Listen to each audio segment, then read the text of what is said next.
Om Namo Bhagavate Vasudevaya. Om Namo Bhagavate Vasudevaya.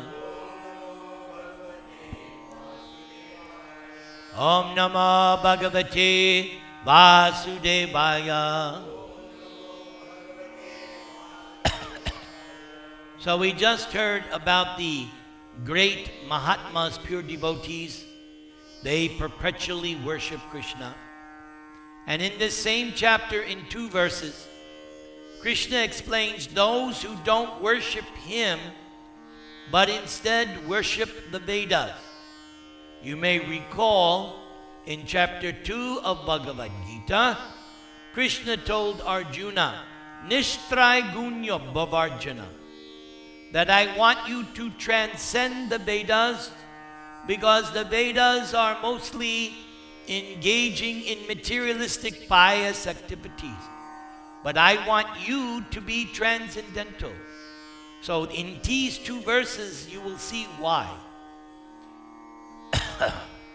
Travidyamang somapa puta papa yagyayvishva svargating prartayante te punyam asadya sarendra lokam ashnanti divyan divi deva bogan. Please repeat. Those who study the Vedas and drink the soma juice, seeking the heavenly planets, worship me indirectly, purified of all sinful reactions. They take birth on the pious heavenly planet of Indra, where they enjoy godly delights. Now, there seems to be some confusion in the modern world, because I've heard about it and I've been asked about it. There is a new kind of philosophy. They say, oh, drinking beer and wine, that's soma. Nonsense. I did a whole research. I sent it to somebody. Soma is a transcendental beverage. And actually, to drink the soma, you have to be on the level of the demigods. It's not some cheap wine that you buy at Costco.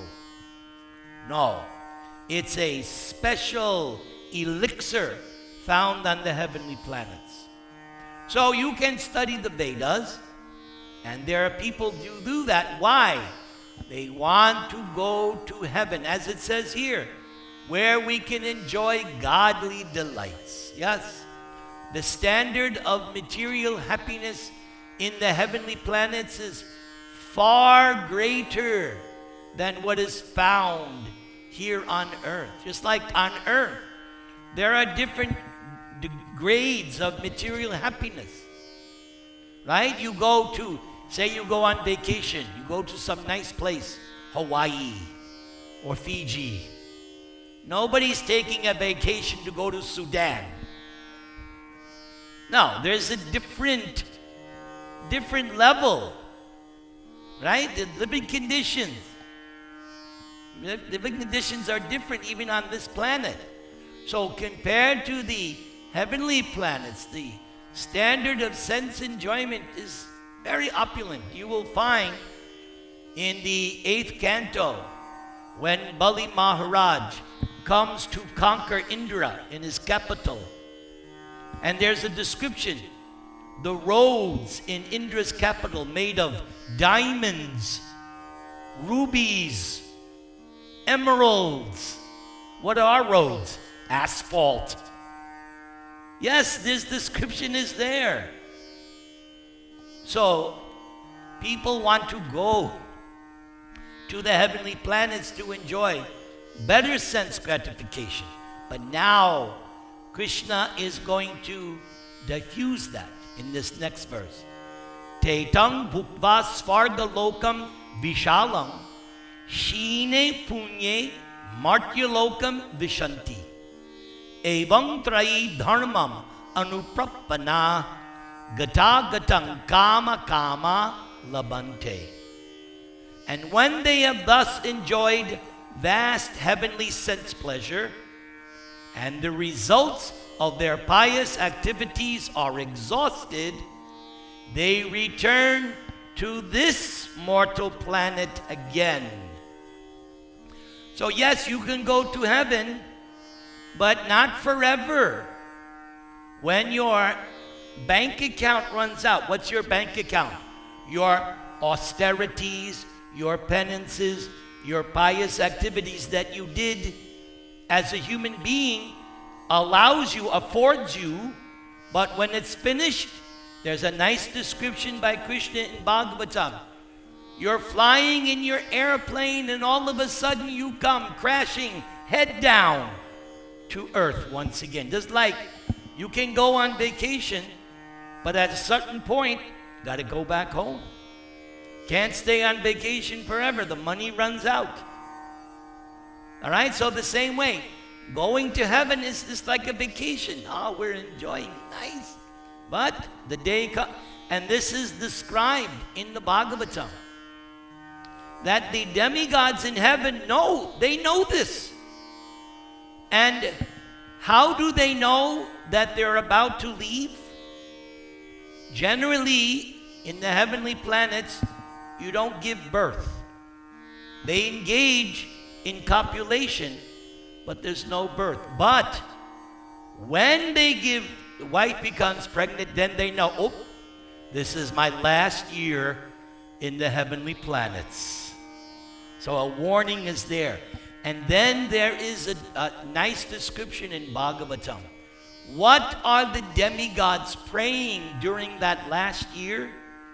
They're praying, my Lord, when I take my birth once again on earth, please let it be, what, Beverly Hills?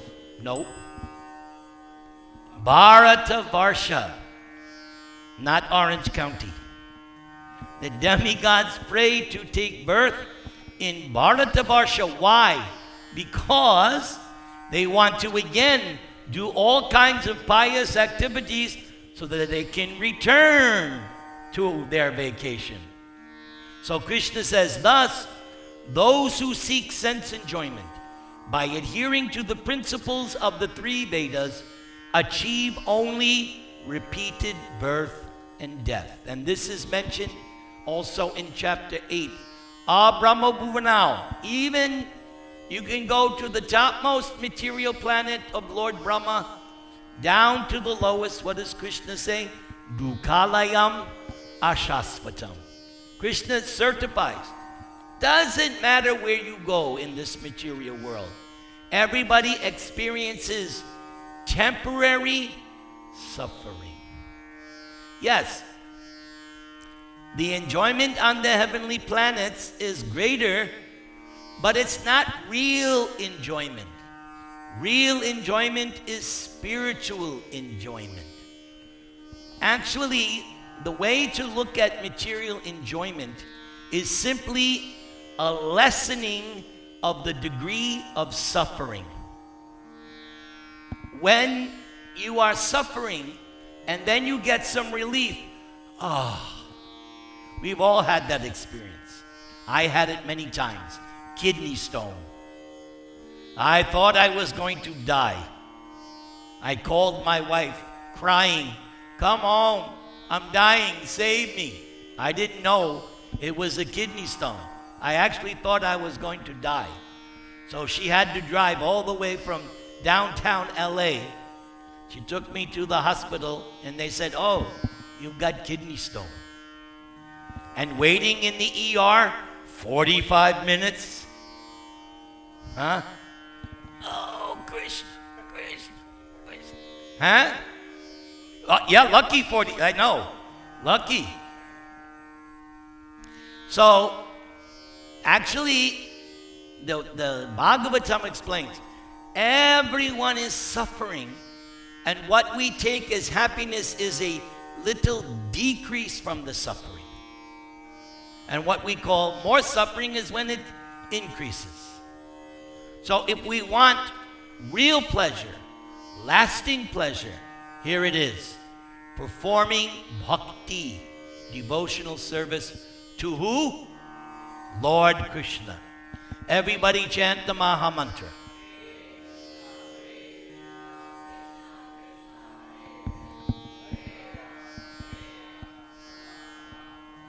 Maha